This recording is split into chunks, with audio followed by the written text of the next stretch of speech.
ඉතින් කොහොමද යාළුවනේ?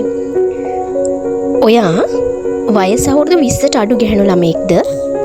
එහෙනම් අනිවාර්යෙන් මේ වීඩියෝ අවසානයේ දක්වාම බලන්න. අද මම කතා කරන්න යන්නේ ඔයාගේ ජීවිතය ඉදිරියට ගෙනියන්න උදව් වෙන වැදගත් දේවල් කීපයක් ගැන. අනිවාර්යයෙන්ම මේ ටික අහගෙන ඉන්නකෝ. පළවෙනි දේ, ඔයාගේ අගය වෙන කෙනෙකුට තීරණය කරන්න දෙන්න එපා. මොකද ඔයාගේ වටිනාකම වෙන කෙනෙකුට තීරණය කරන්න බෑ. ඔයා ලස්සනද නැද්ද, දක්ෂද නැද්ද කියලා තීරණය කරන්නේ අනිත් අයගේ අදහස් වලින් නෙමෙයි. ඔයාගේ වටිනාකම ඔයා තීරණය කරන්න ඕනි දෙයක්. ඔයා ගැන විශ්වාස කරන තරමට ඔයාගේ අගයත් වැඩි වෙනවා. Tamanට යන්න පුළුවන් දුර තීරණය කරන්න ඕනිත් ඔයා මිසක් වෙන කවුරුත් නෙවෙයි. ඒ නිසා ඔයාගේ වටිනාකම ඔයාම තීරණය කරලා වැඩ කරන්න පටන් ගන්න. දෙවෙනි කාරණාව තමයි, ඉගෙනීම තමයි ඔයාගේ ලොකුම ආයෝජනය වෙන්නේ. විභාගයක් විතරක් නෙමෙයි.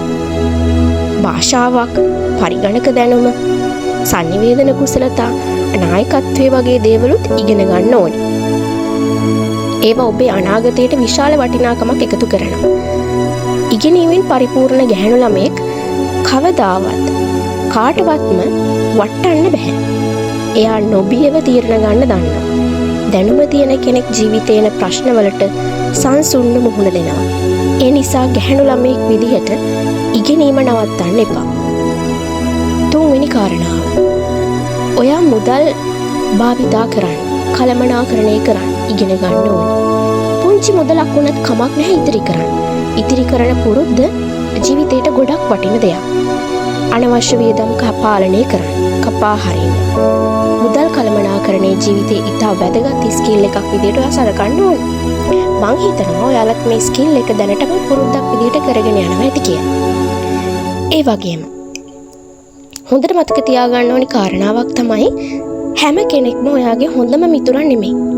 ඔයාව දිරිමත් කරන, ඔයාට ගෞරව කරන සහ හොඳ දේවල් සඳහා ඔයාව පොළඹවන, උනන්දු කරන මිතුරන් තෝරගන්න ඕනි.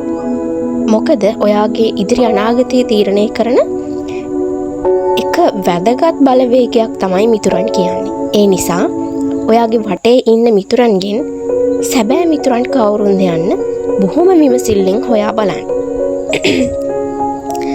ඊගව කාරණාව, නැහැ කියන්නේ ඉගෙන ගන්න. සමහර වෙලාවට සමහරු ඔයාට අපහසු දේවල් කරන්න කියලා, එහෙම නැත්තම් කියන්න කියලා ඔබව අපහසුතාවයට පත් කරන්න පුළුවන්. ඉතින් ඒ වගේ අවස්ථාවකදී අපහසු දෙයකට, ඔයාගේ වටිනාකම් වලට විරුද්ධ දෙයකට හෝ අනාරක්ෂිත දෙයකට නැහැ කියන්න ඔයාට අයිතියක් තියෙනවා. ඒ නිසා ඔයාට අපහසු අවස්ථාවලදී නැහැ කියන එක ඔබේ අයිතියක් වෙනවා. ඊගාව කාරණාව, ඔබේ සෞඛ්‍ය ගැන සැලකිලිමත් වෙන්න. healthy first.